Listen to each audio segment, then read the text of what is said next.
I get those goosebumps every.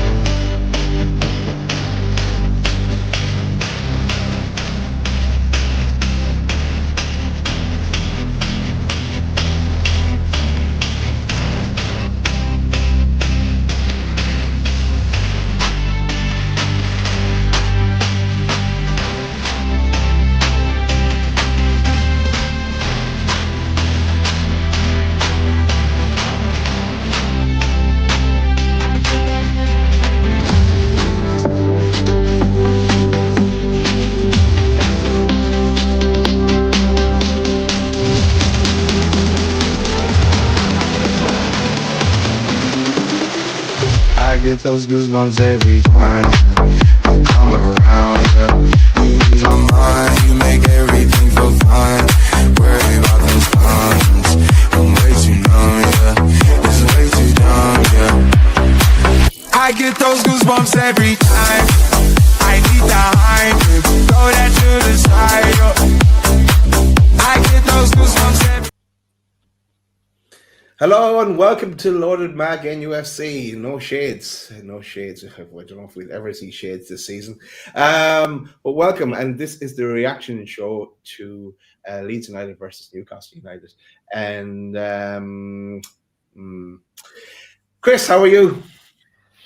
On a personal level, I'm all good, mate. As I was just describing to you before we went live, it's our summer's birthday today. She's 11, so we had a really, really nice day today. We all went out as a family, went into Liverpool city centre, which was lovely. Went for something nice to eat, bought some extra presents, which she was very grateful for. Did a little bit of shopping, and then came home, got myself ready for the game, thinking, here we go. Obviously keeping an eye on the scores throughout the day. And then just watched that for 90 minutes, which was a little bit disappointing. I mean, there's positives to take from it. I'm trying to take positives from it. But it does feel like 2 points dropped. But how are you, Daz? Are you all right, mate? I'm good. I've got a busy day. My wife is working and getting jobs done. Is kind of leading up to the game. But on behalf of Loaded, happy birthday to Summer. Summer also, as people will know, regular watchers will know, the Summer tends to make an appearance every now and again on the show as well. And you'll notice there's someone missing as well. Pete is missing. So happy anniversary to Pete and Keisha.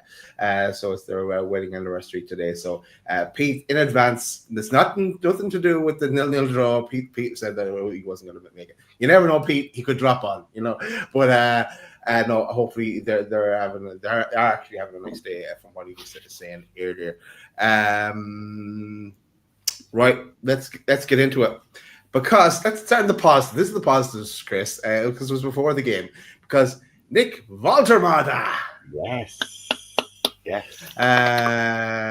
So hopefully we're going to be saying the name right now. Not Nick Waltermaid, as I've been saying for a long time. Nick Waltermada has joined Newcastle, and those we got some pics. And we got the intro video. I actually haven't. That's another interview I have to watch as well. But I saw the small little clip version, and it's just such a pity that he couldn't have been talking out for us today in our blue kit. But happy with all that, Chris. That all that's done. First of all. Yeah, absolutely. Yeah. I mean, it was a frantic 48 hours, wasn't it? Because if you fast rewind, to like Wednesday, we were all pretty much like, well, is it going to be Strand Larsen? Is it going to be Johan Visser? And then obviously we were linked with Nick Valdemata, and all of a sudden it was all guns blazing, ready to rock and roll. And yeah, I'm really excited about it. And funnily enough, Daz, and I will bring it. Do you know what? I'm going to let you talk actually while I do this. I was watching obviously the post match after Leeds, and a really, really interesting picture come up. I'm just in the middle of loading it on, so I will load it up for anybody who's missed it. So I will pop it on here now. But yeah, no, I'm really, really excited by the signing. I think he's going to bring much needed goal threat up top. I'm sure we'll get into that, but yeah, clearly I think we were lacking a little bit in that final third today, and having someone like Nick Valdemata up front will be huge for us, absolutely huge. So yeah, I'm really looking forward to the Wolves game already, and I think it's great. Even though I don't like international breaks, I think it's great we've got an international break coming up, because we can all recover from the transfer window, and we can hopefully get Nick Voldemar ready for that Wolves game. I'm sure he's probably away in the international duty then as well. But the other thing is, you mentioned 48 hours. There's now 46 hours, 54 minutes left in this transfer window. So any remaining deals that need to be done are not done in that time. So all eyes on that as well. Well, let's talk about the. Let's go to the slide. Yes, I'll bring it up only because I've just loaded up while we're talking about it. But Nick Voldemar, this came up, Daz, on Sky Sports earlier when they were talking, obviously, about Alexander Isak, which they love to talk about. But this is a comparison of Alexander Isak last season and Nick Voldemar from last season, and you can see there the expected goals 94. So that that's really high from Alexander Isak. And then you've got there Nick Voldemar who's on 88. But then if you look at the chances created, Nick Voldemar more than makes up for that. Touches, again, is somebody who really likes to receive the ball. We know that obviously from having done a little bit of research on Voldemar and realising that he's somebody who can very much link up the play, somebody who's very comfortable on the ball, can be that link up guy for us. So that's great. The progressive carries are pretty similar. The possession won in the final third is similar. Aerial duels, obviously, Nick Voldemar has got a much bigger influence. 27 for Alexander Isak, whereas we've got 73 for Voldemar. And then if you have a look at touches in the opposition box, Nick Voldemar 100. Now I don't think that's 100 in total, is it? I think is that more like 100%, or is that? I have no idea how they come up with these. Yeah, it's probably AI generated. Let's see. It is interesting to compare, but let's see what he does on the pitch. But you know what else is interesting? He's laughing. He's smiling. I've just seen him. It's the anniversary boy. Welcome, Pete. Hey. What's going on, people? What's going on? I've got a little bit of time, so I thought I'd jump on with you boys. Leave of absence. I like it. Yeah, it's been a great day. It's been a great day. So. Have you had a good day, mate? What have you been up to? Yeah, so it's been lovely. Obviously, 10-year anniversary, so it's kind of like it's a big milestone. Go on to celebrate. So we celebrated as family. I said to you boys, we normally go where we get married, but we didn't. We went somewhere different today. So we just took the kids out, had a bit of fun, played a little bit of crazy golf, did a bit of shopping. I wanted to surprise my wife with I got her a maternity ring after 10 years. It's just to kind of solidify. Obviously, we've got the engagement ring, the marriage ring, and the eternity ring, just to solidify the time spent and the time to come. So yeah, it's been really nice. Nice. So we shopped around and had a bit of food, nice food, and then we just kind of came back and chilled. We got back not long just before the game started, actually. So it's been a really nice day. But Mrs. has been looked after, just pampering herself now. She's gone to have a little bit of chill time, and I thought I'd just come on and join you boys. Nice one. How are you boys? You're putting us all to shame, Pete, and I'm sure all the other husbands watching this are going, "Shut up, Pete! Shut up!" Anyone that's started 10 years, anyone that's not made it to 10 years, that's what you do. That's the plan. But that's enough from Pete. We can't be making a show of us all here on the show. Summer's birthday.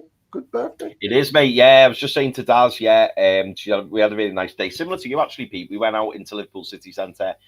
Me, Sums, Lisa, and then obviously we met up with my eldest lad Lucas, who lives in town. And yeah, lovely day. Bit of shopping, something to eat, and then literally like you came back just before the game. So yeah, and we've been having guests coming, this morning, people coming around to come and see Summer. Tomorrow, people are going to be coming around to see Summer. So yeah, busy day, but really, really nice. Really, really nice. Lovely, mate. Top stuff. Top stuff.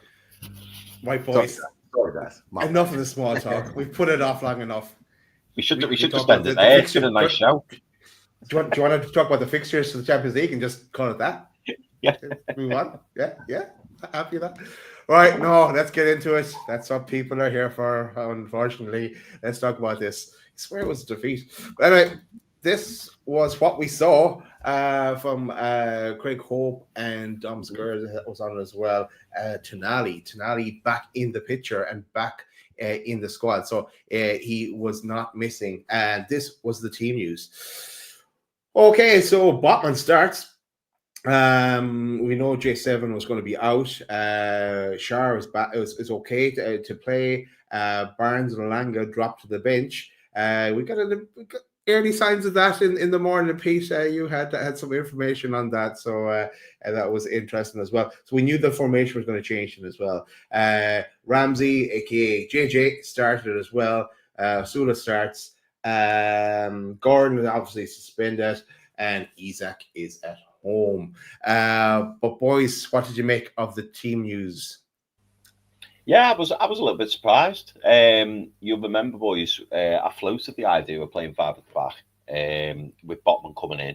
Great to see Shar in. I felt a little bit sorry for Malik Chow because I thought Malik Chow, might have got his opportunity, but obviously Fabian Schär came back in because there was no concussion injury. So it was good to see Fabian Schär. I'm a big fan of his anyway. But yeah, it was great to see Sven Botman in. I'm sure we'll get to that a little bit later on.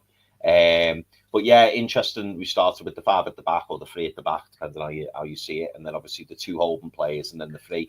I think the biggest surprise for me, boys, being honest, was Anthony Elanga not getting a start. That did surprise me, really, really did. Particularly because the front 3 were kind of unaffected in terms of the shape. So I would have understood it if maybe they were going with 2 up top and maybe you just fancy putting Murphy there rather than Elanga. But the fact that we had the 3, I was quite surprised that Anthony Elanga didn't get a start. But Jacob Murphy obviously got an opportunity today. And again, looking at the bench, boys, minus a striker, it was a pretty decent bench. Like I was pleased, with the options that we had on the bench. Even at half time, I did feel to myself, like there was an opportunity to make some changes. So yeah, I wasn't, I didn't have a problem with the lineup, and I thought, well, we're going to be pretty solid going into the game, and we know how good our wing backs are anyway. So having them higher up the pitch in many ways is beneficial because we do have some really good fullbacks. Cheers, Chris. We get Pete's thoughts now as well, and who was there to look on as well? It was only Nick Voldemada. Just as we said earlier, just a pity he wasn't lining out in blue as well. But Pete, your thoughts on the lineup for Newcastle? Yeah, it was kind of sort of well documented across sort of social media and stuff that there was going to be some form of change in terms of the personnel and setup. So I'm looking at it and I'm thinking, okay, we're going to Leeds with potentially 3 or 5 at the back, however you see it. And first thing I'm thinking to myself is, why are we doing it? Why are we doing it? Well, from what Joe said on our away days show, they like to play down the wings. They like to attack down their wings. So it was almost cutting off the path there. It's to stop them play. So the formation for me was to stop them playing. I wasn't surprised that Sven Botman comes in. I know he got a little bit of a knock, but he played well. He did really well. I am surprised that Elanga didn't start.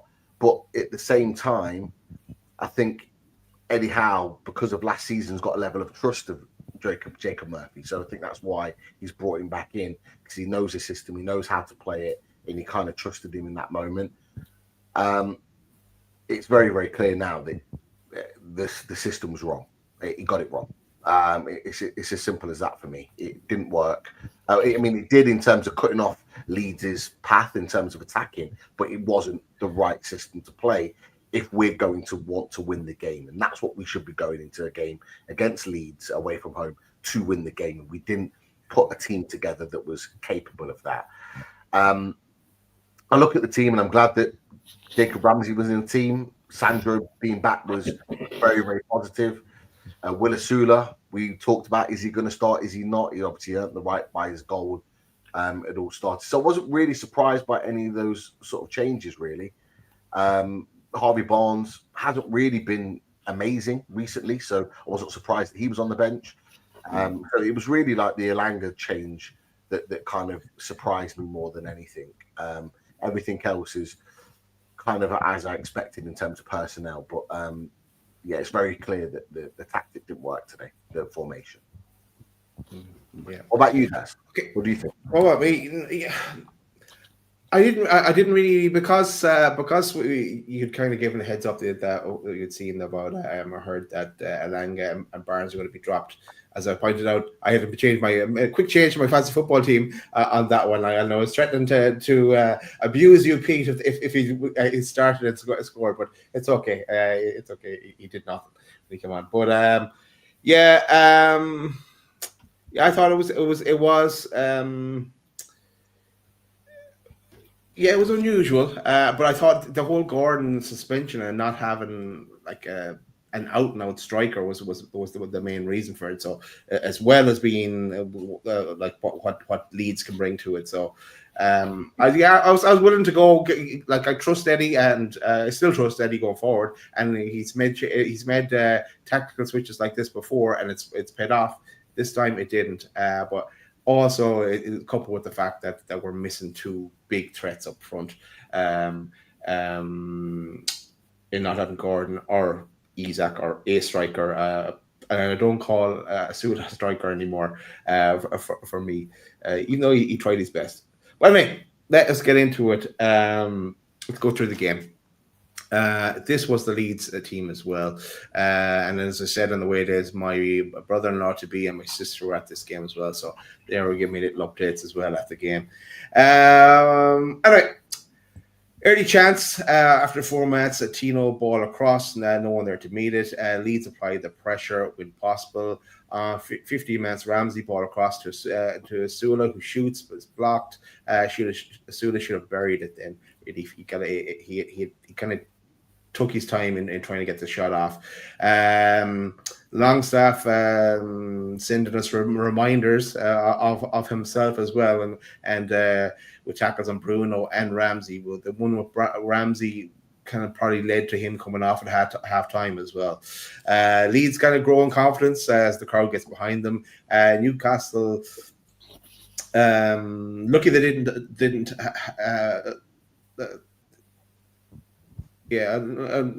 Newcastle were kind of lucky that Leeds didn't have the quality to finish, but neither do we, of course, with Nick Walter made in the stand and Alexander Isak sitting at home on his ass waiting by the phone.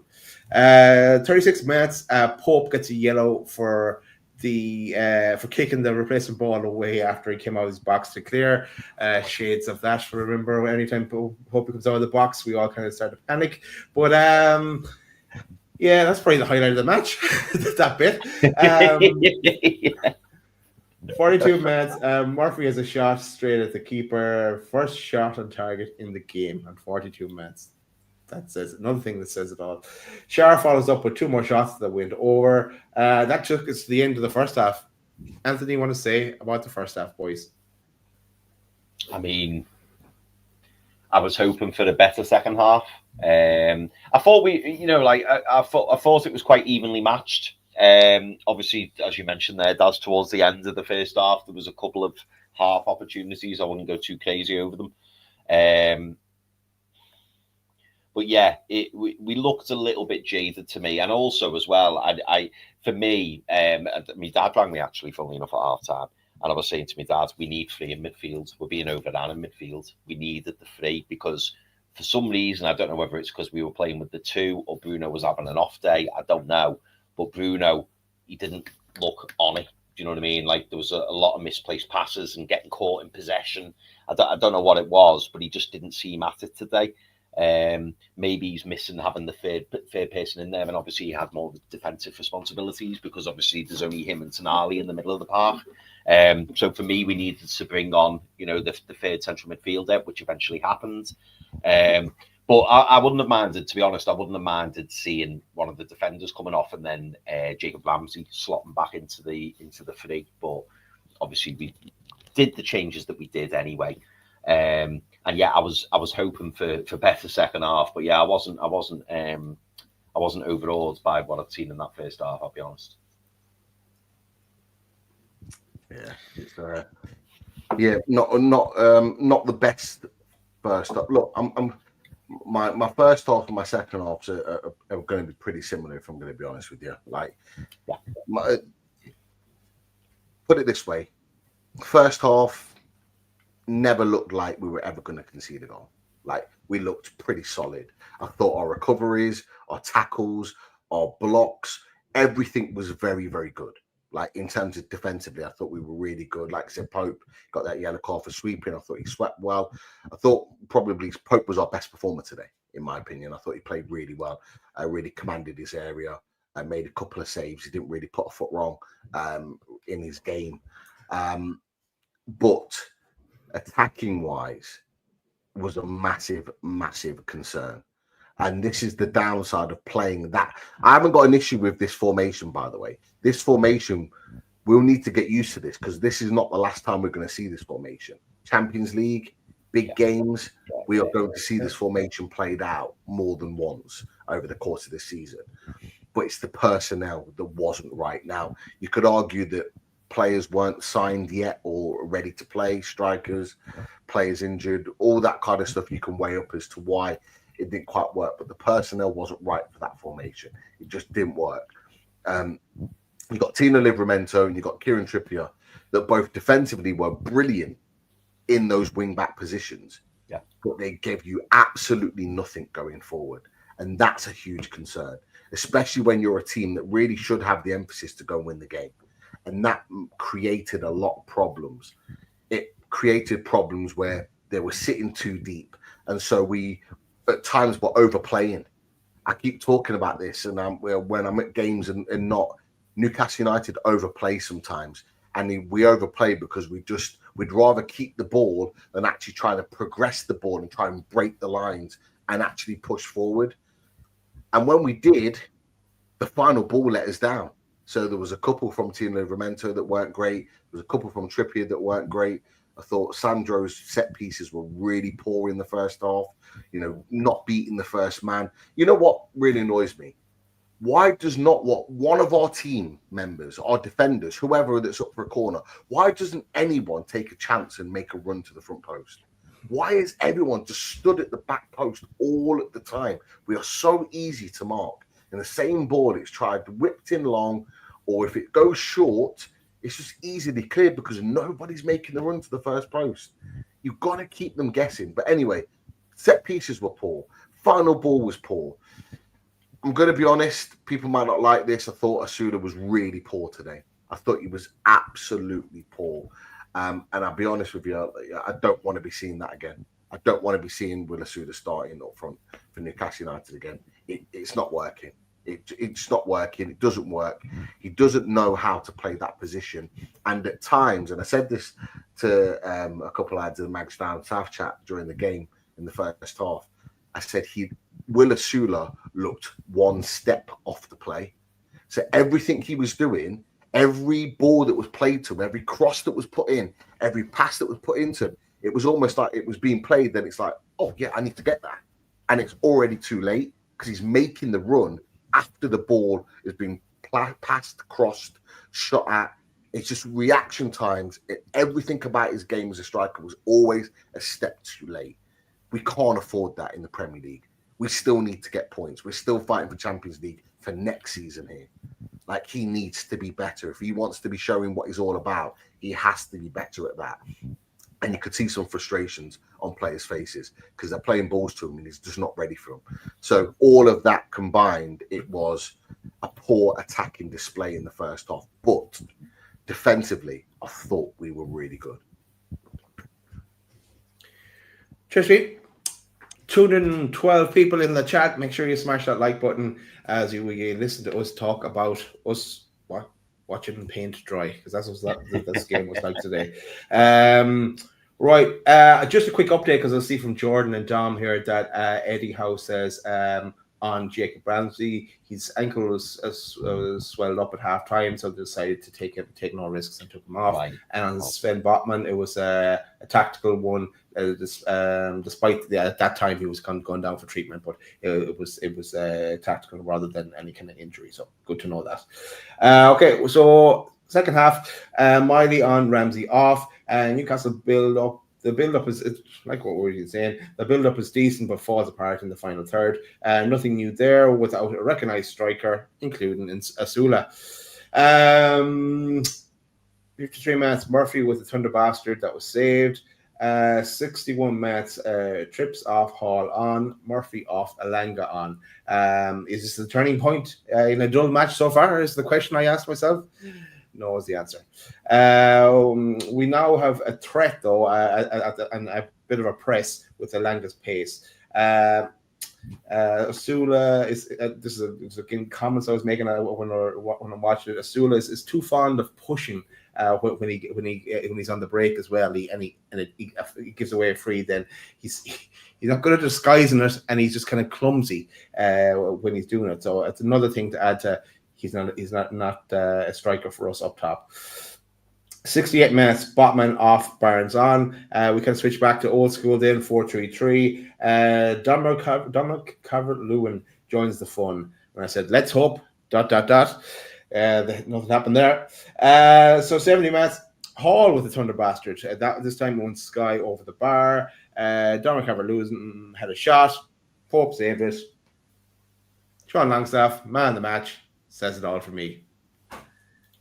Thoughts in the second half, lads?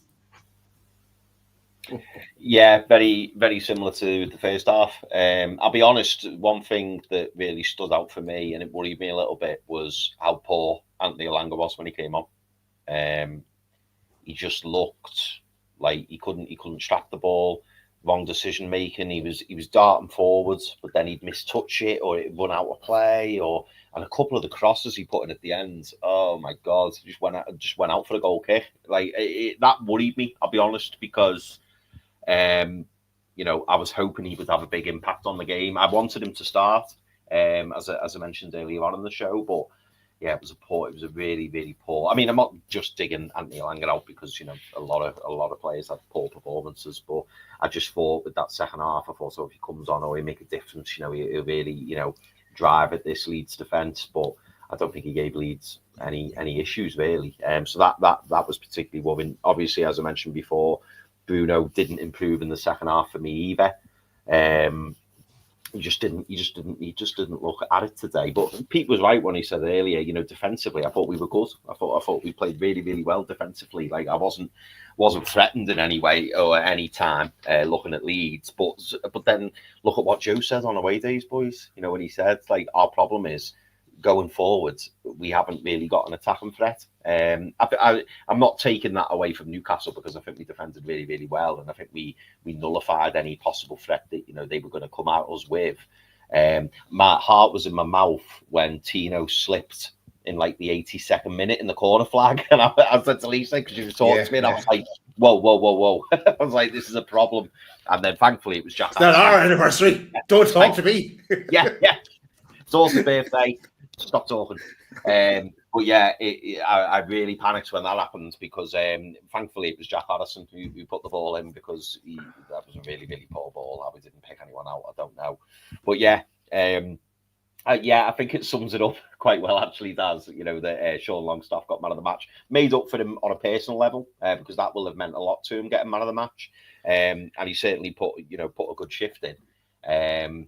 But it kind of sums up the game as well. A lot of effort, a lot of tackling, a lot of work rate, but really the fact that Sean Longstaff got man of the match kind of says it all for me. A lot of effort and a lot of endeavour, but not nothing attacking wise from Leeds and nothing much attacking wise from us. It was basically just a defensive game. And as I said to you earlier, Daz, before the show started, I heard a stat at the end of the game that apparently that is the second lowest XG for a football game since the start of last season.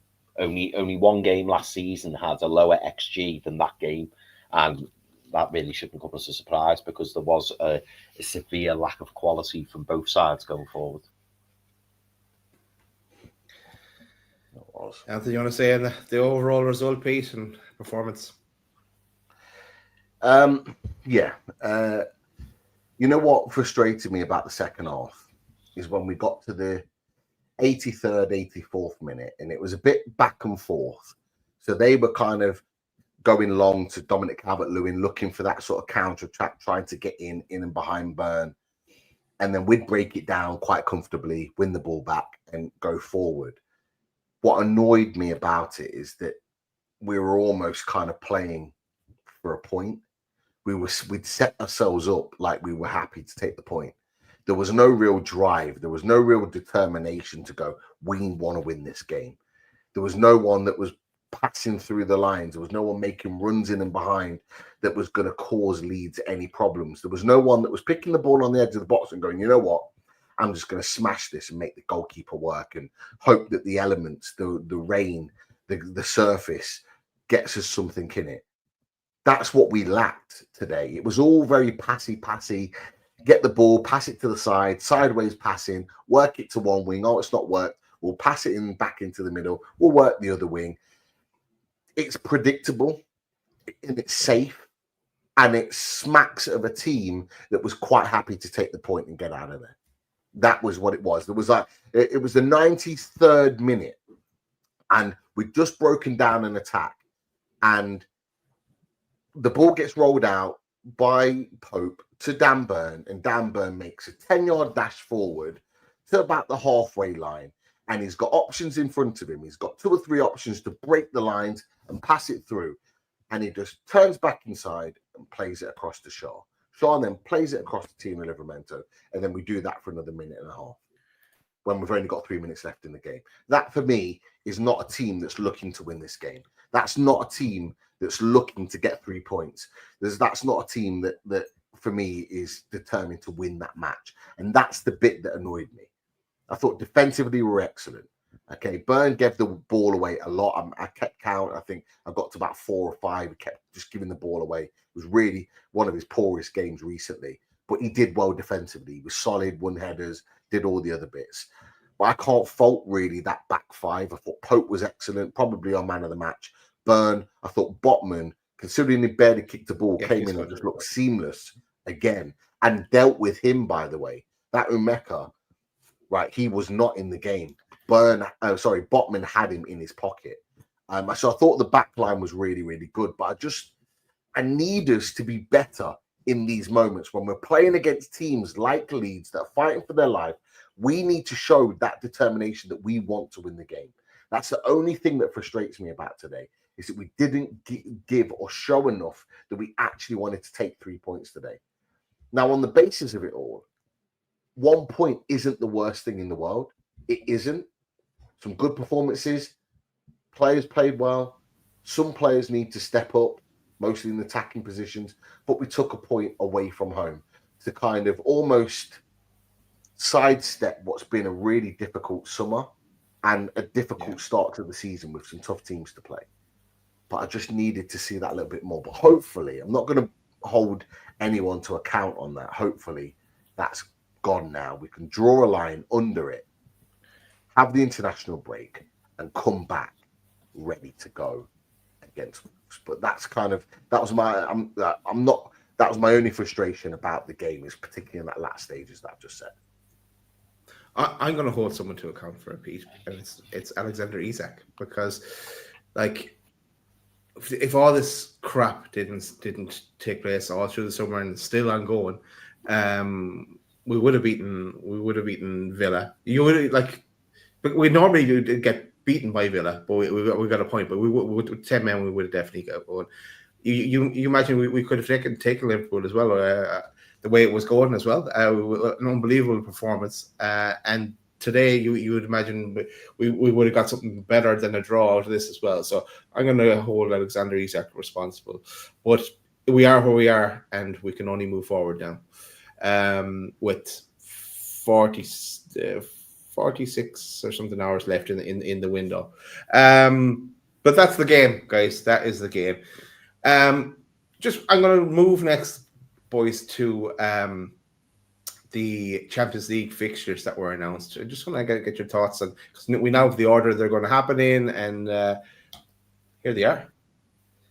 So we know we play match day 1. It's Barca at home. Match day 2, we're away at Unions SG, which are a Belgian team. Not that I always call them a German team. I think in our draw, Pete. But I thought they were as well. Pete, I watched that show back. You checked out of that draw show about 20 years ago. I went back to it and I rewound it, obviously, to see what you boys were saying. It was dead funny because when Pete announced that, like, the jaw was on and Pete was just like, yeah. I mean, it was breaking news. Like, it was mind blowing stuff. Yeah, because that news was crazy. Because it was like Bayer Leverkusen, they'd be a good one to get. And I was like, because because I'm watching on the second skybox, and it was like a second behind. And normally Pete was in there ahead of me, but I was like, we're after getting Bayer Leverkusen. And Pete goes, oh yeah. So it was good. It was funny. Good. Yeah. When I saw that news, I was like, with all due respect, I was like, I don't care about the draw. I'll take whatever we get. Like, I ain't bothered. I was just, honestly, I was already messaging Joe, like, can we switch the show back? I was already gathering stuff for the show. I was like, let's end this show the minute the draw finishes, and let's get on to the ultimate. We didn't even wait for the actual draw to finish, actually. And once you got PSG as well, you were gone. You were gone to me. Yeah, I was already as well. I was messaging me. I was like, "Let's get the flights. Let's stop the ticket. Let's get going." It was funny though. It was funny. But anyway, this is we've got Benfica. We've got someone else that I can't see now. But let me see. Let me remove the comment for a second. We've got Marseille. Atletico Bilbao. We've got Marseille, Leverkusen, PSG. PSV, and then PSG. And that's the order. And yeah, you guys know yourselves well which are the home games and which aren't. But yeah, if you could go to any one of them, guys, which one would you pick to go to? Ooh, you can only go to one. Which one? I can only go to one. Do you know what I think I'd pick? And this might surprise people. I would pick PSG. I would pick PSG because away. Yeah, I would. I'd love to go the Parc de Prince, and also. It was a fantastic game, wasn't it, at St James's Park? We got robbed in the Parc de Prince last time, but yeah, the game at St James's Park was absolutely brilliant. Pete, you were there, weren't you? So you will attest to how amazing that game was. But yeah, I think I was meant to be there. No, it's St James's. Oh, St James's. Sorry, yeah. Oh no, the other one. Yeah. No. Yes, I remember that. I should have been there. I wasn't. Sorry, carry on. No. So I think I would pick the PSG game, although the one that stands out is the Barcelona game. I appreciate, but yeah, I don't know. I'd like to go over to France for that PSG game. I think that would be excellent. But that would be my pick if I could only pick one. So PSG for Chris. I write this down. All right. Okay. Well, Pete, which one are you going to? Yeah. Well, I'd love to get to the Barcelona one. St James's Park, I absolutely would. But obviously, of course, I want to be in the Parc de France on the 28th of January.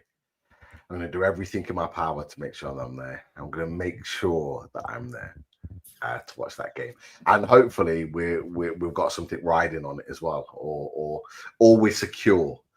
We're either secure and we're in, or we've got something riding on it. That's what I want to see. Like by the time that game runs around, maybe a couple of new signings in January. Never know. Oh yeah. Oh no, actually, they can't be registered, so maybe not. But yeah, they're the two that stand out for me. But if you're giving me one, I'll probably say actually Barcelona. And the reason being is just because I know how good it was for the PSG game, and it's the first one, and I want to see Newcastle United with Alanga, Gordon, Voltemeda against that high line, because I think we could cause a riot. I think we could cause a riot against that high line of Barca. I really do. So and for me, it's for me, it's Barca as well. I would love to go to the Barca one. If I had a pick and I had a chance to go, I would love to be at that Barca game. But yeah, all quality games and 4 games at St. James's Park in the Champions League at least. So that's great. And then obviously 4 away days as well. And I know there's a lot of people that have their eye on that Leverkusen one. That seems to be the most appealing to people at the moment as well. But boys, that's it for the fixtures. I think it'd be rude if we don't. Then maybe we'll go to some of the comments in the chat first, and that might lead us into, I'm sure, some kind of transfer talk. But any comments in the chat? Yeah, absolutely. Go on, Pete. Go on, mate. I just wanted to respond to Friden's. I think Friden put a point up earlier, and I can't find it. No, he put 1 point. Yeah, no, it was. He put on there 1 point away versus Leeds. It's not good enough. We're falling behind the top 5. The reason why, like, obviously it's your opinion, but the reason why I don't agree with that is because, like, this is a long season. It's a long season. You've seen teams before have a little bit of a slow start, shaky start, bad start even, and then they find their groove. There's things. Look, other teams, yes, they're getting wins on the board. That's great, but other teams will drop off at some point. You look at Chelsea getting injuries. You look at Man United getting injuries. You look at other teams picking up injuries or putting on bad performances, maybe getting results with bad performances. We are looking solid defensively. We don't look like we're going to concede many goals, but we know there's an obvious reason. And that's why no one's jumping on Newcastle. No one's hammering Newcastle United for the fact that we're in this position. Is because they know we haven't got Isak, we haven't got a striker, and we've obviously got players that aren't fit. Joe Linton, for example, key players in the team. We are slowly building back up. For me, this was the first section that we needed to get out of the way. Yes, we could have had 9 points or 6 points. We've got 2. We would have wanted better. But they're 3 tough games.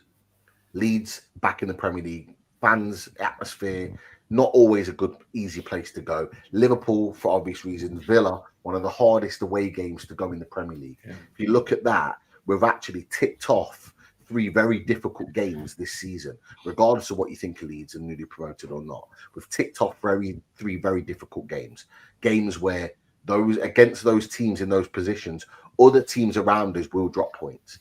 So I see it as a work in progress. Now, if we're talking in 2 weeks' time and we're sitting here with a 1-1 draw, 0-0 draw against Wolves, I'll have a different opinion, because that's where we need to kick on. From that point onwards, we need to kick on. Windows closed, signings in, team set. Now we play. So I'll argue that it's not, we're falling behind this, that, and the other. It's a long season. Things are going to change. Slight slant on that, I think, and I didn't see the comment, but I get where Freuden is coming from. I think it's because this is self-inflicted. It's not an injury. It's not. It's a player throwing their toys out of the pram, and it shouldn't have happened. Or if we knew that it should have happened earlier, that we could have dealt with it, and it still lingered on. It's just very frustrating. Another thing is, though, that's frustrating, and it's only this season it's really pissed me off, is that I just wish the transfer window closed before the season started, because it can be exciting, I suppose, but it just kills these opening games as well, isn't it? To some degree, especially for us this start. But let's get some more comments and questions. Yeah, so Lee Owen says here, boys, felt like I was Osula watching that, totally detached, totally distant. Now, the reason I brought this comment up from Lee is Eddie Howe was asked about Will Osula's future, and if you boys saw it, he was a bit non-committal, I would say, is probably the best way to describe it. Yeah.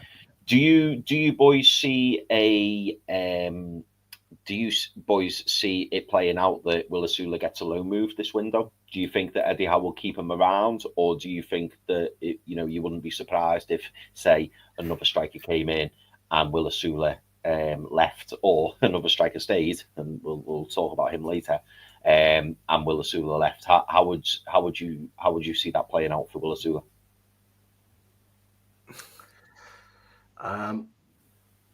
For me, I think if it was up to Eddie Howe in an ideal situation, Will Osula would have already been moved on by now, either permanently or on loan. I don't get the feeling that Eddie Howe, not in a nasty way, but I don't get the feeling that Eddie Howe wants Will Osula around this season. I think he wants to go with two strikers that he can properly rely on. He couldn't rely on Callum Wilson last season, so he had to keep Will Osula around because he couldn't guarantee that Wilson would stay fit. Although he did, his legs were gone. So I think he wants him to get minutes elsewhere, and I think he's been polite about it. I think from what we've seen in pre-season, I think it would have made Eddie Howe's mind up, because it made my mind up. From what I saw in pre-season, he's not ready. He just isn't ready. He scored, came on, made a difference in a chaotic situation, scored a goal. Fair play to him, fair play. But he's not a guy that you can rely on, in all due respect. He's just turned 22.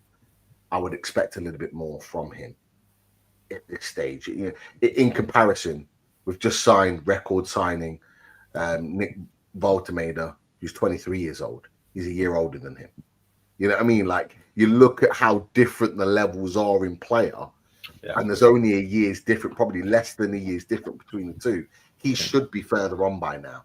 And I think Eddie Howe's realised that. And so I think he wants him either to move on and get a loan and get regular football, or to move on permanently. If you're asking me, for me, I wasn't surprised with that performance today. I was hoping for something different. I'm not surprised by it. I just don't see him as a striker. He's not a striker to me. He doesn't know how to play the game. He was a step behind every bit of movement, every run, every little movement into space. Hold up play was almost kind of like slow motion. Like, that's not what we need at Premier League level. And I'll be honest with you, if Leverkusen are offering any sort of decent fee to take him, I'm selling it. If it was me, I'm selling it. I'm moving him on. If we can get the same money back or profit for Will Osula, I'm taking it and I'm running. And we need to start again, in my opinion. I don't believe that Will Osula will ever be good enough to be the guy for Newcastle United. And I'm putting that out there now. And I'd be glad to be clipped up and reminded if he proves me wrong. But I'm pretty confident in my own opinion that I don't think I will be. And I've kind of, pre-season did it for me. It solidified it in my mind that he is not ready. And look, if you prove me wrong, great, but I don't see it. What about you, Daz? Yeah, I don't see him as like a number 9 kind of striker. He seems to be more suited to the wing, and like that in pre-season, he did nothing. He did great against Liverpool, getting that goal after coming off the bench. And back to your original question, Chris, we need two strikers. We only have one at the moment, one on strike, and then we have the third striker will be Eddie will use as Gordon. He seems to like to have Gordon as that kind of third option to play as a striker if we ever get really stuck, because I don't think Gordon is the best in that position either. He's way better on the wing.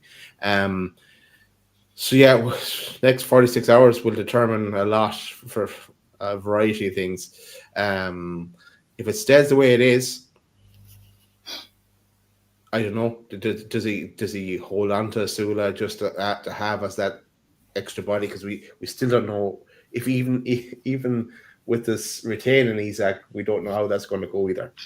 So I don't know. It's a difficult one to call.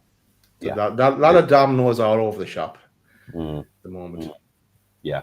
No, I agree. I agree with what both of you boys are saying. I have doubts whether Osula will ever make it at Newcastle United.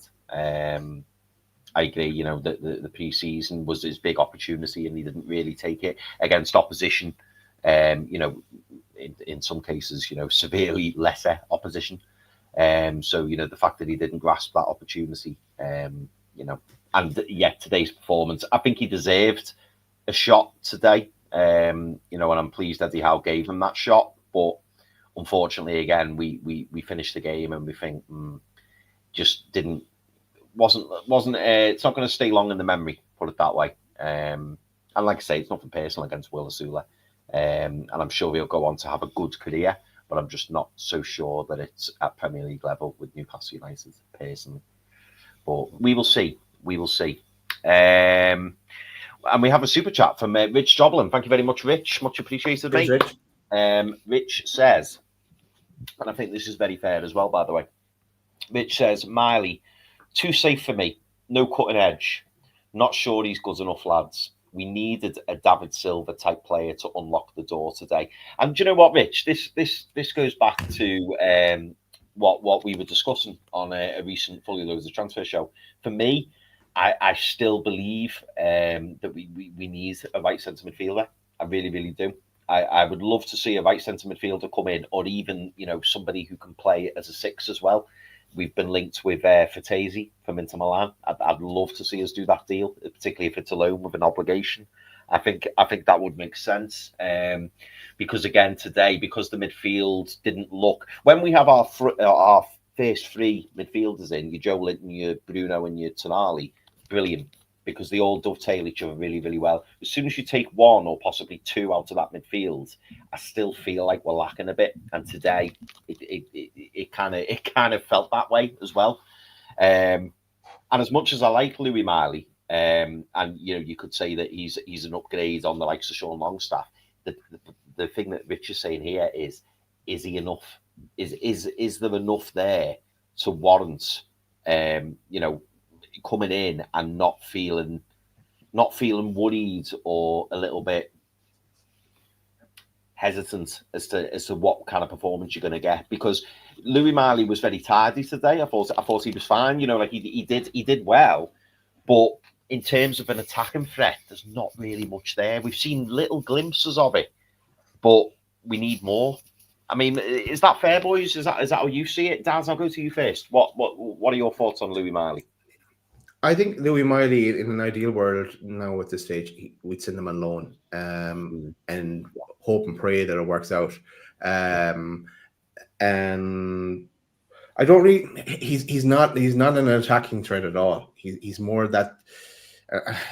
I wouldn't even pigeonhole him as a defensive midfielder either, but he's kind of more on the defensive side than on the attacking side. And yeah, he does play it safe, but I think as well as that, he needs a run of games, and he's not really going to get. The only reason he's got on today is because Joe Linton was out. Then Ramsey got injured, and when Willock is out as well. So, but he's probably ahead of Willock. So that's the only reason he's getting in. So I know it's a long season, and we have a lot of tournaments. So he probably will get some games, but I don't think it's going to be enough either. He needs to develop as well. So in an ideal world, I'll send them on loan. And then just on the cutting edge, if let's say we sold Isak, or we can't keep Isak. There's a way as well you can play with having Nick Valdermeda and Isak or another striker in the team. If you went 4-2-3-1 and have Valdermeda in that kind of number 10 kind of role, because I think he's kind of more of a number 10 than an out and out striker for me. And that kind of leads into as well. Maybe he didn't want the pressure of it, but he didn't take the number 9 jersey either. That's still there sitting there. So I don't know. I think he could unlock things for us as well. He could be like we in the past we wanted James Maddison a couple of years ago. Is he that kind of an option? And as well as that, like we wanted a João Pedro, something a bit different, not an out and out striker. So that's why we either have Isak as our main striker, or bring in someone else and sell Isak, and to get both of them in the team. But that's I know a bit of a tangent, but it's linking into what Rich is asking about. No, it's a fair point. And Pete, obviously, same question for you, but I'm going to add a little extra in there as well, as I like to do. As well as the below, do you think it was significant that Joe Willock didn't come off the bench today? I think I said this the other day to you boys, is that he's sixth choice. That's just the reality. Like he has replaced Sean Longstaff in terms, and that is telling. He is a player that is only going to come off the bench effectively when we're either comfortable or we're desperate. And that is the reality. If we're chasing the game, we need to throw another player on. We haven't got many options, or we've got a couple of injuries. We'll get minutes. This is the reality. But just in terms of Louis Miley, anyone goes back and watches the match reactions to the back end of the season, this is not new for me. I've been telling everybody this for a long time about Louis Miley. This is not new information. Louis Miley hasn't got that special something to make him stand out as a footballer. As a midfielder, he'll get around the pitch, he'll make short passes, but he hasn't got that something. You look at every other midfielder in our team, maybe Willock, not so much, but Willock did have that little bit of something before his injuries kicked in. But Joelinton, Bruno Guimaraes, Sandro Tonali all have that little extra something that separates them and makes them stand out as a midfielder. That's the type of midfielder that we need to be looking for. What does Louis Miley offer? The safe pass? It's not enough. That's not enough for a Premier League footballer, for a Champions League footballer, for a player that's going to be playing at the highest level. It is not enough. And yes, he is a young player, but it is not enough. So he comes on and he makes little side passes, which is fine. But where's his progressive pass? We've seen him score a couple of bangers last season. Why is he not working the space, getting the ball out of his feet and taking a shot from 30 yards? Why is he not trying to add that to his game in saying, I've got a great shot on me, let's hit the ball. Let's hit the ball with pace. Let's hit the ball. Let's try and hit the ball at goal. Like, he doesn't give anything. He doesn't give anything. And for me, a loan move should be needed. This is the perfect opportunity for me. And I know there's only 48 hours of the window left, but there's a perfect opportunity to move one of Miley and Willock on, either loan or permanently. For me, I'd probably prefer Willock. Get Willock gone. Get that right-hand side midfielder that I've talked about before. This midfield is unbalanced. We've only got, I've said it before, right-hand side, we've only got Bruno Guimaraes. We don't have anyone else because we sold Longstaff. Centre midfield, I'd keep Miley if we needed to as an alternative to Sandro Tonali, because you know Sandro Tonali is probably going to play most games and they'll only really get the cup games. Left-hand side, you've got Ramsey and Joelinton. We need a right-hand side centre midfielder to add a balance to this team. This is why I said a few weeks ago, Davide Fratesi, and I didn't think we'd be linked with him, by the way, but I put it out there as a suggestion on social media. Davide Fratesi, get him in because he adds exactly that to your game. He's got a bit of bite about his game. And you know what? He loves arriving in the box. He loves getting on the end of things. He doesn't score a massive amount of goals, but he adds something extra to the attacking part of our game. Someone like him is perfect. Now, if reports are to be believed and Inter Milan are willing to accept a loan, but with a 30 to 40 million euros guarantee, peanuts, get it done. Move Willock on, even if it's for a loan for a season. We take the loan, we pay a small loan fee, and then pay the money in the summer. That's what we need to do. This is the type of smart business we need to be doing to make sure that this team is ready. And so that's what needs to happen. Because games like this, you see the fragile nature of this team, and midfields are where you win battles. And today, there was times where we didn't do enough in that midfield of Leeds, which had players missing, by the way. Tanaka, who's probably their best midfielder, wasn't even there. We should have been winning that battle. We should have been dominating, should have been breaking the lines. We didn't do it. So to answer Rich Jobs' question, yes, he is too safe. He doesn't have cutting edge. He doesn't have that extra special something that adds to his game. He needs to go and play regular football. Go and get your midfielder in, your Fratesi or whoever it is as your centre midfielder, and go and either give Miley a loan somewhere else or move Willock on. They're the things that you need to be doing, as well as getting your striker in for the next 48 hours, in my opinion. There's one thing though, because I remember Chris Waff saying it in pod at the time that because our homegrown quota is low, we're going to have go in with a reduced squad for Champions League. So I suppose that's where Miley would not qualify there. That's where it's wrong, because Louis Miley currently at 19 years old doesn't have to be registered for the Champions League. He can play in the Champions League without being registered. If he was beyond 21, he could be registered and count as English homegrown and club homegrown. At this point in time, we don't need to actually add him as part of the squad.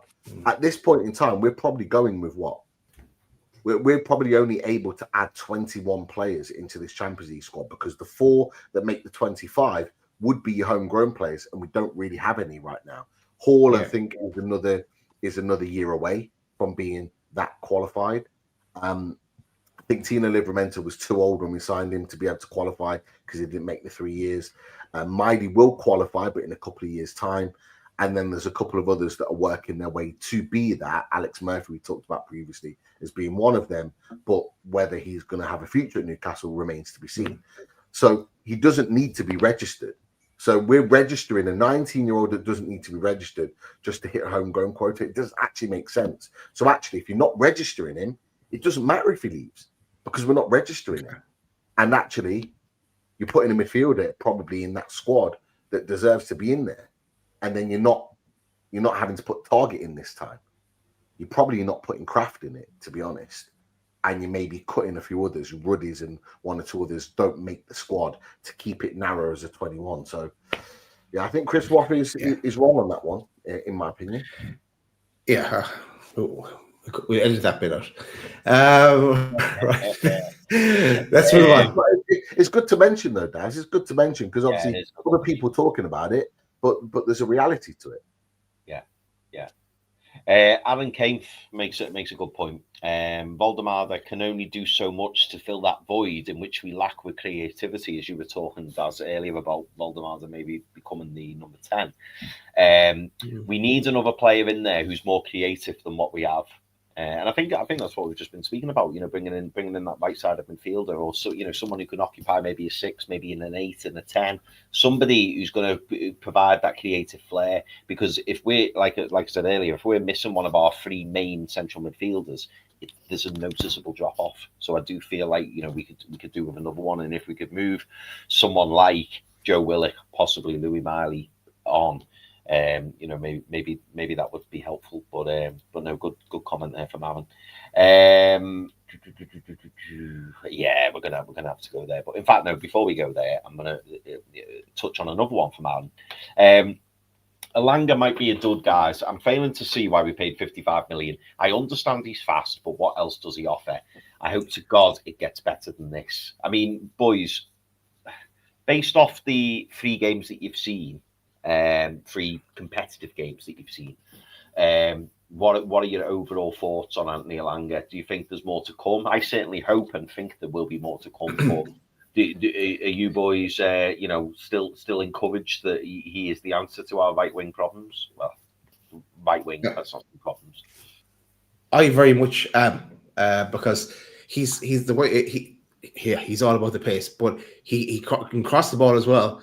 Well, he's got no one to cross it to. There's no one in the box there for him to hit. Like, he did okay today. He only got like 25 minutes or so when he came on. But he didn't do anything spectacular at all, and no one did. But he wouldn't have been the standout non-performer for me today. I think we're probably pinning an awful lot on him for him to turn that game as well. And again, okay, yeah, one cross went straight over the bar. But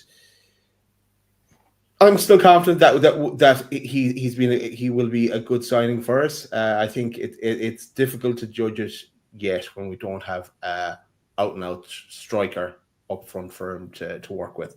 And we don't have Gordon on the other wing bombing down. Gordon has had to play up front, and then they swap over as well. We have all that to come, I think. So I'm expecting big things from Malanga as the season progresses. Yeah, you feeling the same, Pete? We have to get more from him.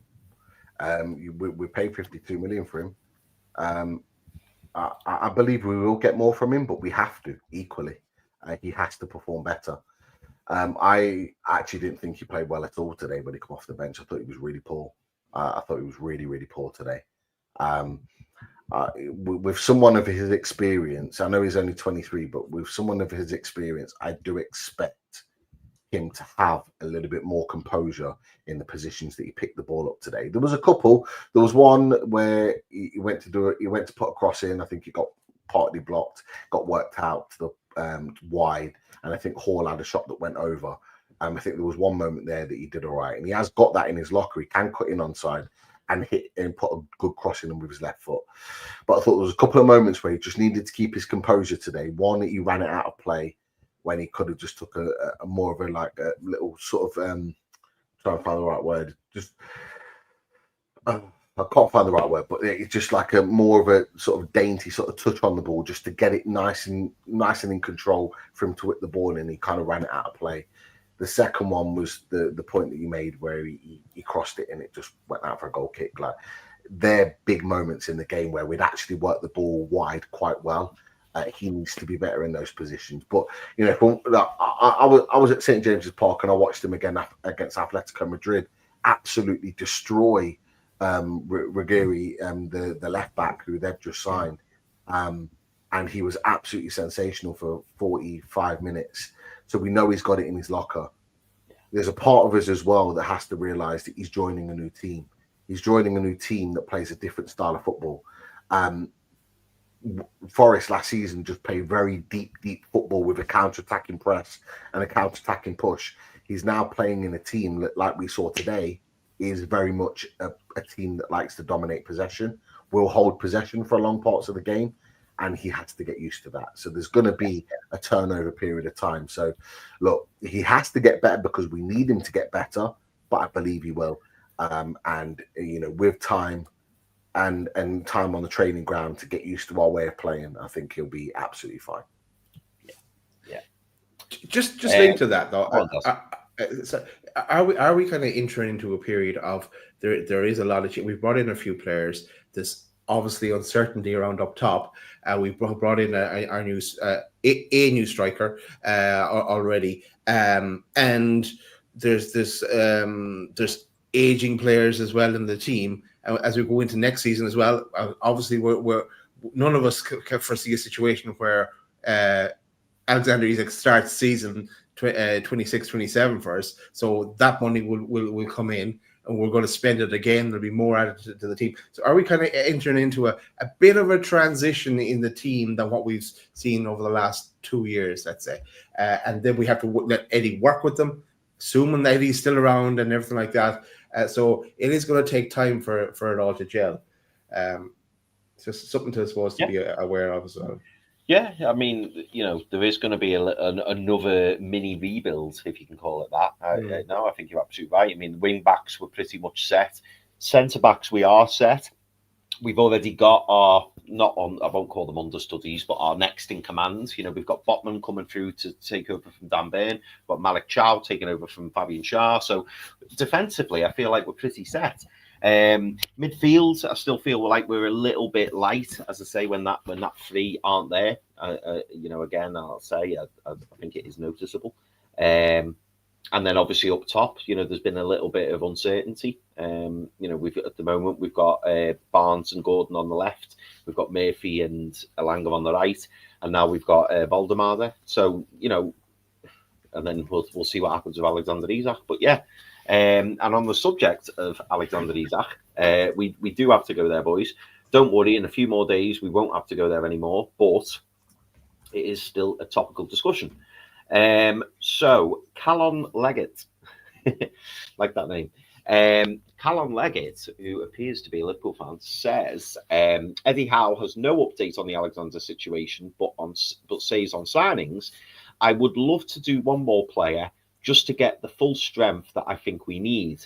Now, whether Callum believes, that's going to be another striker, who knows? Could be another central midfielder, as we were discussing earlier. I don't know.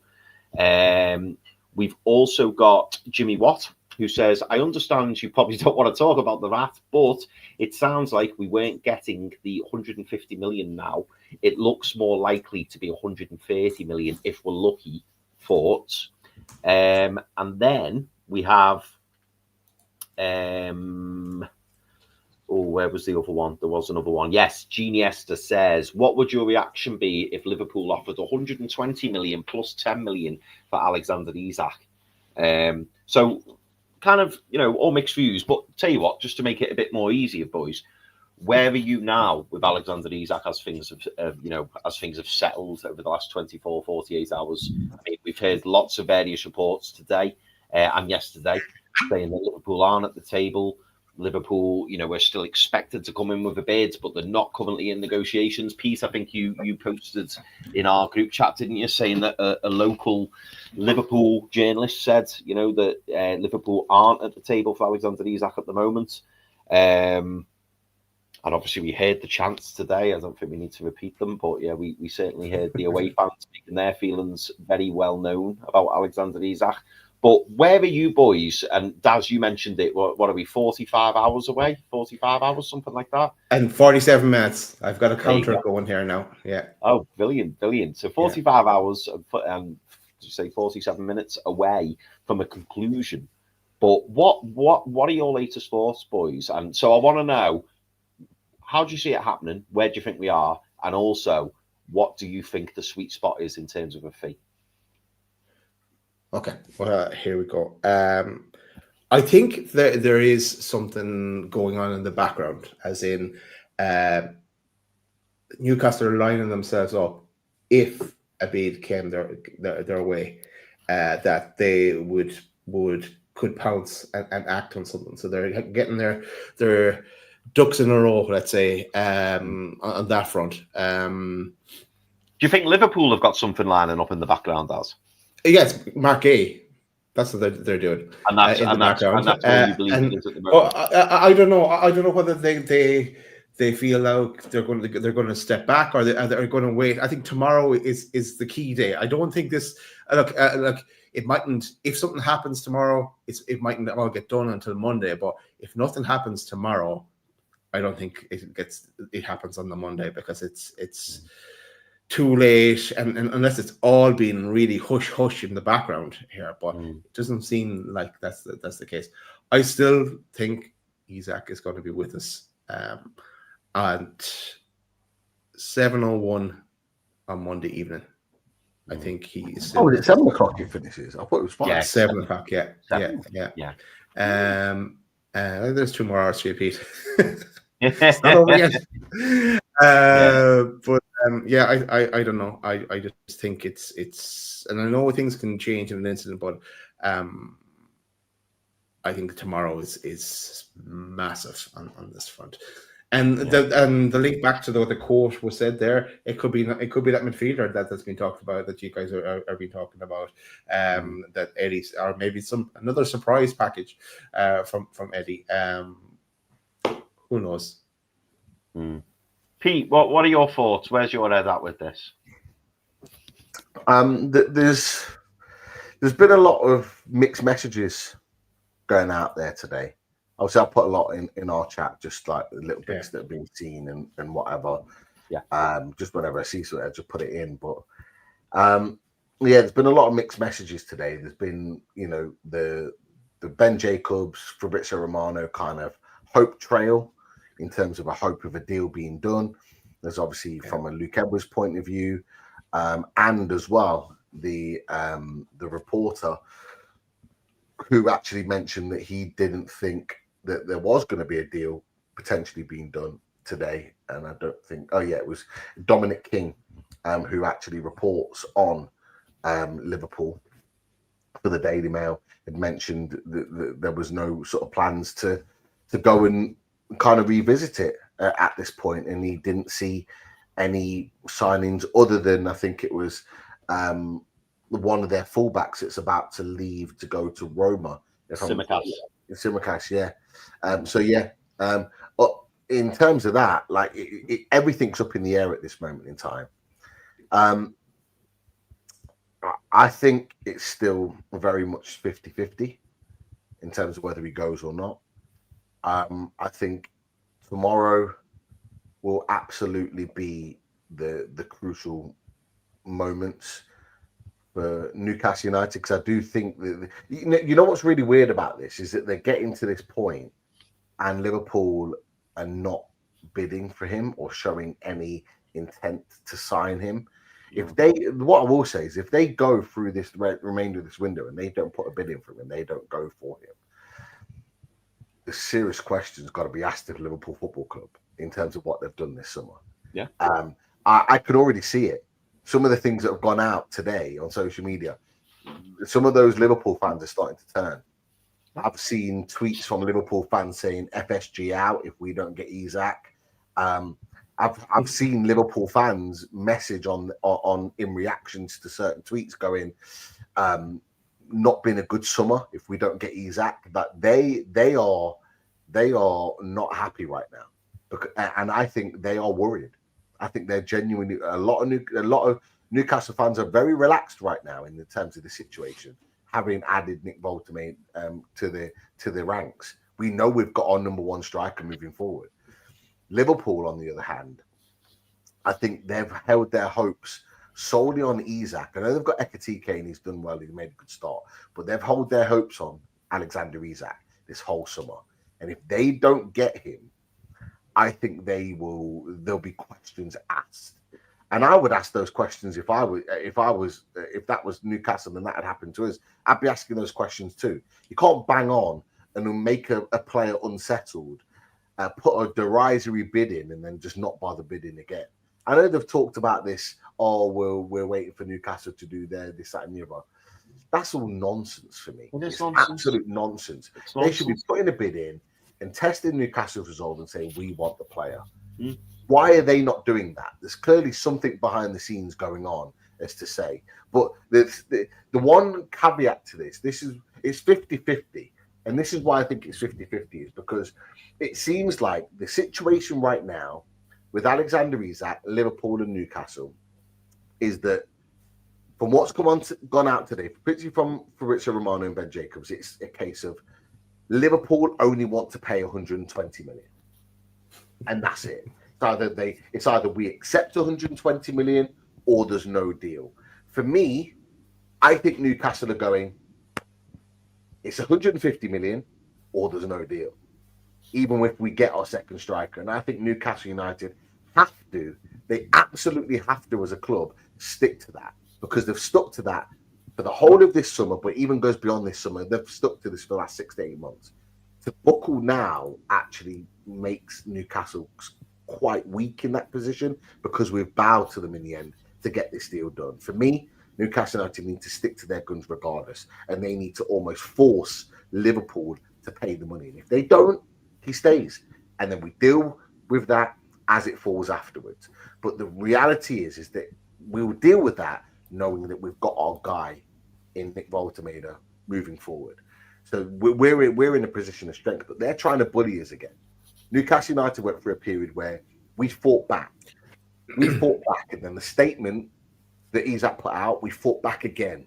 So we fought back to hold position in this war between Liverpool and Isak. What we can't do now is bend the knee. That would be a really poor move from Newcastle United as an ownership. There should be no... I'm seeing this, he wants to move, he's not happy. You know, if we get our second striker, we should then just release him. No. Stick to our guns. We are in a position where we need to stick to our guns here. I don't care if he's not happy. I don't care if he pulls his toys out the pram and kicks off and doesn't play against Wolves and does all of this business and nonsense. All it does at that point is just make him look even worse. Yeah, we'll move on with Nick Voltermain. We'll move on and carry on the season without him. But we need to stick to our guns now. That's where I am with this deal. So I do think it's 50-50. And the reason why I think it's 50-50 is because I do expect Liverpool tomorrow to go, here's your 130 plus whatever to get this deal done because we need it. If this deal goes into Monday, I don't see it happening.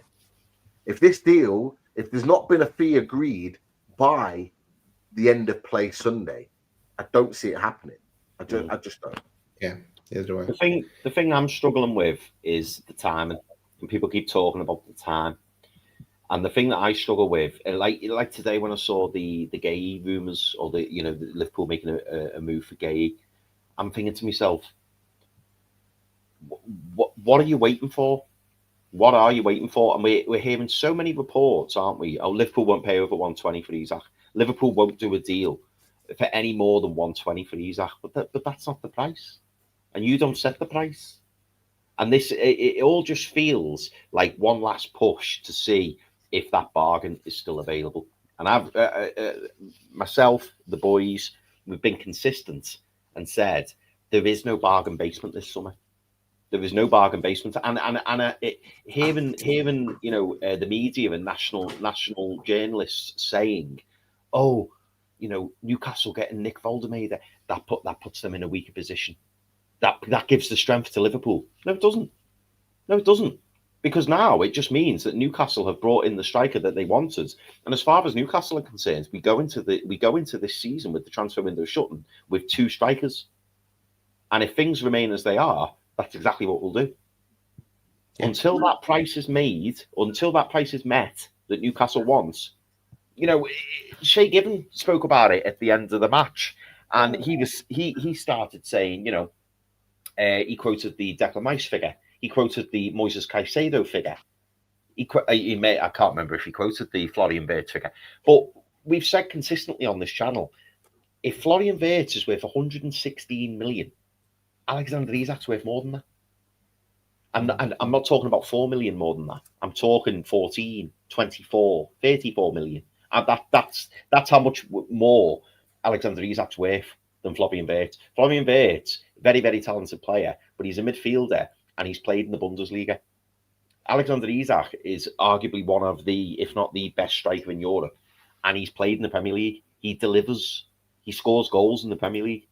You can't expect to get a striker for 120 million in this current market. And unfortunately, when you go out and spend 116 million on a central midfielder who's never played, who never kicked a ball in the Premier League, you can't then expect a fellow Premier League team to sell their star striker for 4 million more than that, or for less. You're coming in with 110 million. It's just not. It's not feasible. It's really, really not. Strikers come at a premium. So for me, I think I'll be honest, boys, and I've talked about this 130 million sweet spot. For me, I think the only deal, the only figure that we would go down to is 130 million, and it would need add-ons. Some people will say they're realistic. Some people will say they're unrealistic. Some people will say they're difficult. It needs add-ons. I think 130 million with anywhere between 10 and 20 million in add-ons gets the deal done. That's genuinely what I believe. But this 120 million, it's just not going to happen. It will not happen, and I think Newcastle will stay hard. And I think once the 1st of September deadline passes, as Daz mentioned, 7:01 on the 1st of September, if that deal is not agreed, Alexander Isak has then got to take a step back and reassess his options, because he can either continue this, and no doubt the fines will increase, because the transfer window will be shut. There'll be no excuse. Newcastle as a club will appreciate that Alexander Isak is doing what he's doing to try and force a move to Liverpool. If there is no longer a move to force, what is Alexander Isak on strike for? Why is Alexander Isak refusing to play? He won't. There's no excuse. There's no excuse. This nonsense by Liverpool fans that are saying that, oh yeah, he will just sit on the bench and whatever, and he or sit on the sidelines and he won't play, etc., etc. Nah. Not a chance. He will play for Newcastle United again. Whether he wants to or not, he will play, because it's in his best interest to do so for his own career. And if he doesn't, for whatever reason, he is seriously affecting his own career. He is throwing it down the drain. It makes me like, when you were saying that, I was like just laughing to myself, like, about that whole situation. Newcastle United currently hold the registrations for Nick Voldemade and Alexander Isak. We're in the driving seat here. We don't have to sell. We don't have to sell. And actually, to be fair, I've seen a number of Liverpool fans actually point this out and actually make the point and say word for word, Newcastle United have had us. Newcastle United have had us. What we've done, we've held on to Isak to this point, and let's be clear, Liverpool fans that might listen to this, this is not us getting excited because Isak's going to stay. No. For all of us, I think we'd much rather him go at this point. But what's funny about this is that actually we're in a position of strength now. We've got our guy to take us forward in Nick Voltemeda. We've got Alexander Isak. It's now up to Liverpool. What are you going to do? Are you going to show your intent for a striker that you unsettled nearly 6-7 weeks ago? And are you actually going to put a bid in with 2 days to go? Number one target, Pete. Number one target. And this is why FSG, there'll be a lot of criticism. Number one target. They also need to be worried because award-winning journalist Francis Chippa has come out with an exclusive tonight. He says Alexander Isak would be interested in a move to world champions Chelsea. He's becoming increasingly frustrated at the lack of movement from Liverpool. That's from the award-winning journalist Francis Chipper. Right. Also, just some super chats, and Ginesta may have deleted the one from Benny, but we can still see it, Ginesta. So don't worry about that. But thanks for telling us that, admitting it as well. But Benny, this was your super chat, and he says nobody forced Isak to sign a 6-year deal with no release clause. We should stick to our stance. That's been the same all summer. Otherwise, it's a sign of weakness. And I'll throw, while it's on the same topic, I'll throw in Matty's one as well, because Matty says, I know Matty's a Liverpool fan. He says nobody has ever mentioned the 150 million. Only Liverpool fans. And it's quoted across everywhere now. Even Ornstein today, before the Fulham Chelsea game, has mentioned 150. Look, let's see how it plays out. Just to add in on that, as Matty, if you're still watching, Matty, hopefully you are. Tell us what's a fair fee then, because like we said earlier, if you look at the Rice fee, you look at the Caicedo fee, you look at the Florian Wirtz fee. What's a fair fee? Because for me, 120 million is nowhere near it. And so far, you've only bid 110, which was rejected out of hand. Derisory, paltry, call it what you want. So where's the second bid? The 150 million. Oh, sorry, go on, Pete. No, carry on. Sorry. No, I was going to say the 150 million. That's a figure that's been widely claimed to be the correct figure. Now, Jamie Carragher came out, didn't he, and said, "Oh, that's Mbappe money." Well, it might be 130 million. Okay, so I'm saying, I've said personally, for me, I think 130 million with add-ons, whether that be 5 million, 10 million, 15 million, 20 million, whatever it may be, but you're still 20 million off, Matty. And this is the thing. What as a Liverpool fan, do us a favour. Tell us what are your thoughts about all this? Like, are you annoyed at the fact that the bid doesn't come in? Because we can't sell them for 130, even if that's the fee. Because no bid of 130 is coming in, and we're hearing today that Liverpool will not budge over 120 million. You just won't. So if 130 is a fair bid, in your opinion, does this deal happen? Can it happen? The one thing I was going to say on the back of that is that I'm sick and tired of opposition fans saying he ain't worth that. He's not worth that money. He's worth less than that. It's not Mbappe. He's not Vinny Jr., this, that, and the other. Alexander Isak's worth what Newcastle United value him at. And you can't have a player that's been banged on about all season. And for me and for us, rightly so, because we agreed with it. He's one of the best strikers in the world. You cannot call him one of the best strikers in the world, where all the media outlets across Europe are saying it. All the opposition fans were saying it all last season. Best striker in the world, up there, just as good as Haaland, this, that, and the other. Yeah. And you cannot say that. And then all of a sudden, when it comes to you wanting him, going, oh no, he's not worth that, because you know your club doesn't want to pay that money. You don't get the right to do that. Newcastle United's value is 150 million. If you don't agree with it, don't pay it, and he stays at the club. It's as simple as that. That is how it should be. But the thing that I'll say to Liverpool fans, why are you not asking your club? You've not even met us halfway. So the lad, is it Matt? Put Matty. that comment up, Matty. Matty, yeah. Put that comment up in a minute. You said 130. What's the bid? That's the halfway point, and you haven't even met us there yet. That's the big problem. Is that the distance in fee is so far away. You gave, in my opinion, a derisory fee of 110 million, a fee that apparently that was reported by multiple Fab, Ben Jacobs, Ornstein, a fee that you knew was going to get rejected. Why would you put a fee in that you knew was going to get rejected? It's ridiculous. Apparently, it was this starting negotiations. How many weeks ago was that? And you haven't even come back to the table yet. So that was not starting negotiations at all. That was Liverpool saying, we've bid for him. That was all it was. All it was is for you to say that you as a club have actually bid for him, when really you didn't want to bid for him because you didn't really want to put that money down on the table. You're in a position now with 48 hours to go. And I'm saying it to you, Matty, and any Liverpool fans watching. It's not necessarily you. It's to your club more than anything. You've got less than 48 hours to go. Put your money where your mouth is. If you really want the player and you're getting all of these media outlets to keep banging on all these tweets, put your money where your mouth is and show us that you actually genuinely want the player. Because, as it's been said, condition one was to sign an Isak level replacement. Well, we've done our part. Condition two, we need to sign a second striker. We're in the process of trying to work that through. Larson and Wisa are in play. But even if we do get that second striker, condition three still not been met. An acceptable fee. So those two conditions have got less than 48 hours to be met. Us getting a second striker is hard enough. But if you're not willing to bid enough that's going to get that deal done, condition three doesn't get met and he stays as a Newcastle United player. That's the reality to it all. So for me, if I'm a Liverpool fan, I'm asking the question of my club, why am I not pushing this through? Why am I not putting a bid on the table to go, here's the money that you want for Alexander Isak.